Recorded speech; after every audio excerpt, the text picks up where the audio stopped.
Chapter 92 Battle of Karuna. After making contact with the ground bouncer and Graham shifted back into human form, to be smaller targets, and ducked down behind some of the concrete flower planters that littered the car park for cover. "Can you see it, Graham?" screamed Bouncer. "Yes, Bouncer, it's over there," replied Graham, pointing over to where Graham and Bouncer were trebucheting debris at them. "Right, firstly we get it, then we get back into that laboratory and get out of here. If we can take care of the others at the same time, so be it." "Roger, Bouncer," acknowledged Graham, the first part of their plan intact. Barnaby was frantically looking around the car park. "Where did they go to, and why have they come back?" "I don't know," replied Dr. Robert, pointing at the Farvier. "But I highly suspect they want that." "Yes, of course," agreed Barnaby. "They need the Farvier to continue their little reign of terror, which means they most probably need more solarium too. Which they'll probably find inside Karuna," added Dr. Robert number 1. "Okay, point taken, so we need to get in there first and ruin their plans, agreed?" said Barnaby boldly. "Well, yes, in principle," replied Dr. Robert. "But do you need us?" "Of course, we need everyone." "Graham, Bouncer, pull back, we need a plan." Graham and Bouncer stopped their barrage and phased back into human form as they made their way towards Team Sepulchre. "What's up?" "I think it's fairly obvious that they've come back for the Farvier, and we must presume they are going to run again, so we have to stop them.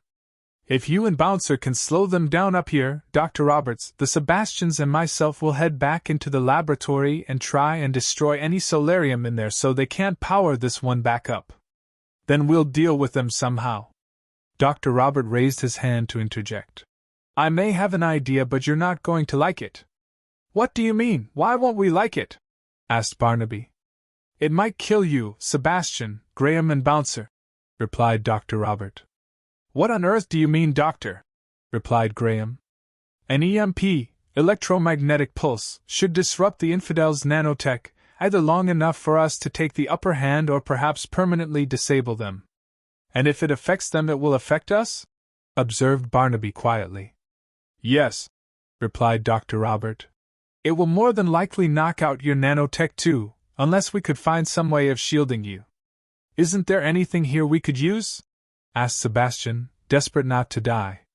"I'm trying to think. Any steel container should be sufficient. In fact, any metal box would act as a Faraday cage and block the EMP." "Okay, so that may be a solution, but how on earth do we create an EMP?" asked Sebastian. "Ah, well, that shouldn't be that much of a problem. Pretty much everything here at Karuna can create strong electromagnetic fields. We just need to adapt one of the pieces of equipment to create an EMP." "Can you do that in a few minutes?" asked Barnaby. "I think 2 of me can. If you can hold them off somehow, we can tweak the MRI in #2HEL. Once that's done, you'll have to let them in, without them thinking you're letting them in. Then when they reach #2HEL we can EMP them.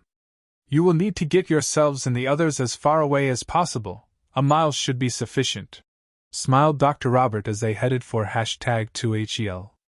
"We'll try and find a suitable container to protect us and Graham and Bouncer from the EMP," offered Sebastian and Barnaby number 2. "Once we have one located, we'll message you." "Agreed," said Sebastian number 2. "Barnaby and I will help Dr. Roberts with the sabotage. There must be something suitable in the laboratory for our protection." The Dr. Roberts looked at each other, and with a wave or remembrance looked to Sebastian.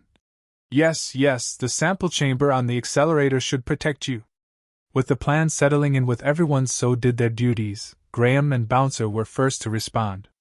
"Right then, we're the first line of defense. We'll slow them down if we can, then let them get into Karuna. How long do you think you'll need, doctors?"